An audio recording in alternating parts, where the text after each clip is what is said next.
I don't want to throw away any of the boxes because I use a lot of the stuff to start the fire inside the house. The plastic and stuff I can throw away, but the trash can recyclable thing is full, so I don't want to just throw it in the trash, so I'm going to hold on to it. Oh well. Well, look what came in today. Yeah, more hardware. I got some more rivet nuts. Let's check this out.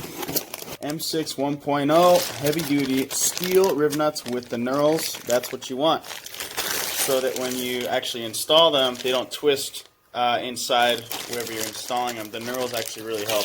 And then I got the shorter millimeter. I think these are 14 millimeters long. You can get slightly longer, but the short ones work really good. And when you go too deep, sometimes when you're rivet nutting something like this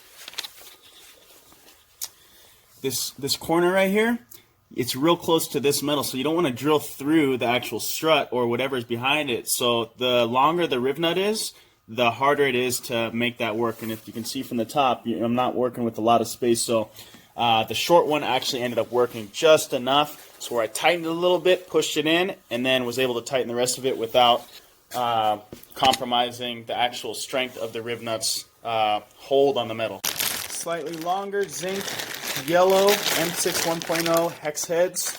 I forgot what I ordered these ones for. I think I ordered them for... Oh, this is going to be for the fuel filter to go right here. Oh, I hope those little plastic mounts came in. Yeah, so I needed slightly longer ones for this because these are the wrong color. They're long enough, but they protrude a little bit too much on the back side, so I ended up getting yellow zinc to match and the correct length. And then I got one more box. Hope this is right. Find out right now. Ooh, oh, no. Okay, so these are for the fuel filter because I didn't want to flange on them because it gets too close to the filter bracket and it would scrape the bottom while you're tightening it. So I got the ones without the flange because they're smaller. Now I'm wondering what I got those ones for. Good to have, either way. For my Phoenix order, yeah. Alright, this was the fitting that I was looking to get. The dash 16. It's going to go behind my little partition there in the back, the 120 degree fitting. That's going to work perfect. Can't wait to install that.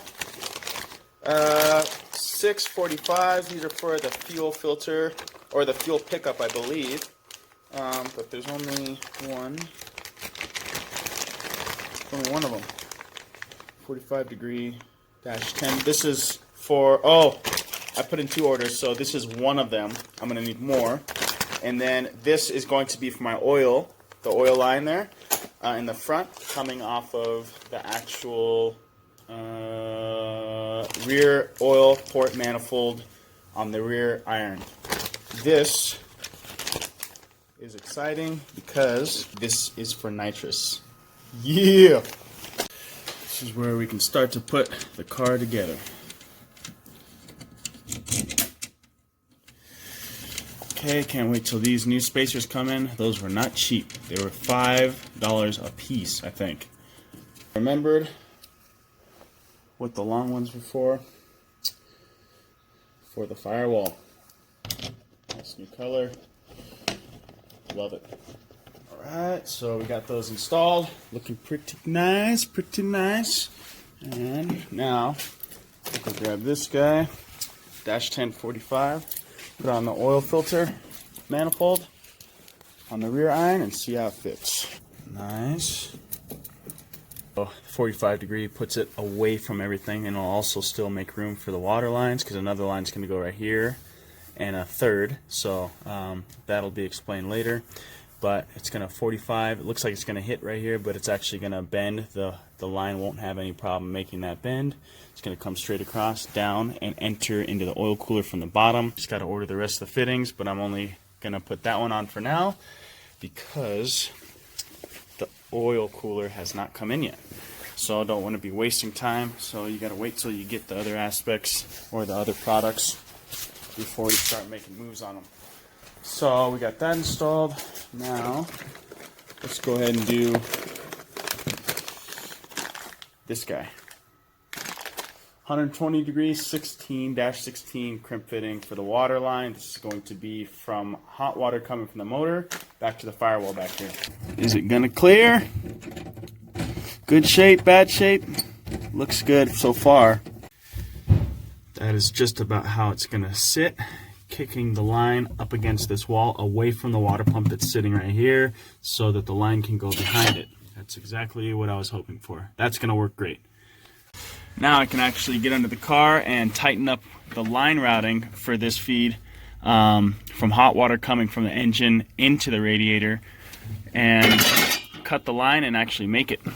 Before we move on to the next thing, I'm just gonna have to clean up a little bit down here. This is too much dirt under the car. It's getting a little too dirty down here. Routing of the water lines here. What I want to take into consideration is how many, or how I want to route them, and then how many lines I'm going to have. So I'm going to have this one, obviously.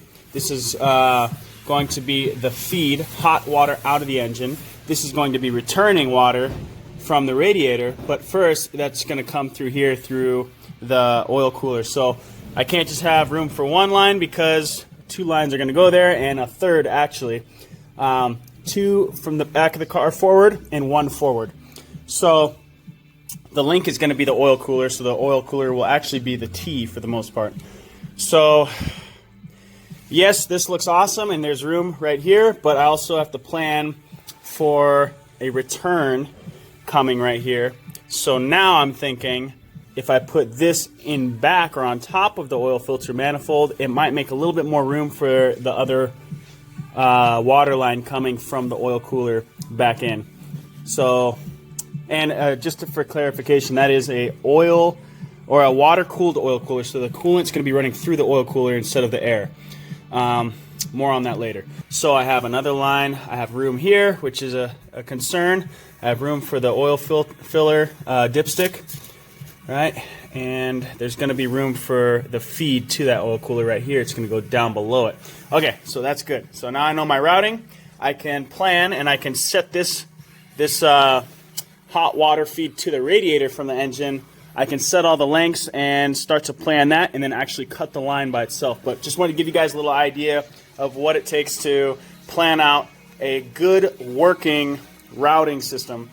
Just for like one aspect of this, making sure that all this is a whole different story, but one aspect, that's what it takes. That's why sometimes I just sit here and think and think and think.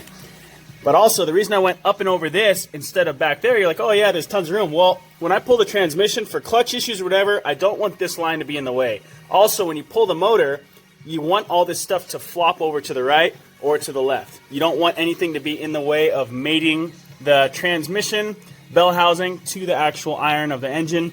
Fuel lines, that's what I did on my last setup, and all the protective heat barriers started to get chewed up just from constantly pushing on it or taking a little bit longer to mate them up because something was in the way and I forgot to check. After a while I got the hang of it, but it's like, make it easier, make it better, and one-up yourself every time. Make it the best that you possibly can do in that moment, and usually you will be you will succeed your expectations far and beyond what you thought you were going to even do when you started. So yeah, let's get that other line cut and made. First, pump up the jams. Yeah. What we got? Elon Bluestone, EL Waves. This is Mama Africa. This is the jam. Jamming out under the car, but as you can see up here, there isn't as much room. The line is a little bit tight right there, so I'm gonna go ahead and pull it down this way to kind of mate to this void right here a little bit more, just so I have a little bit more room to work on the starter and to incorporate space for the other line. Here I put a little bit of tape to hold it in place. Just gonna undo that and then move the line into this gap so that I can make room for the other line and take up some of the space to make working on the starter a little bit easier. That is what I'm talking about. Beautiful. Alright, so now I have room to work on the starter and incorporate more space for another line, which is going to be coming on the return. Cold water, on the return, cold water from the actual radiator itself. And now we have all sorts of space right here. Nice and far away from the starter. If I want to pull the motor, the transmission, nothing's in the way. we are in good shape here.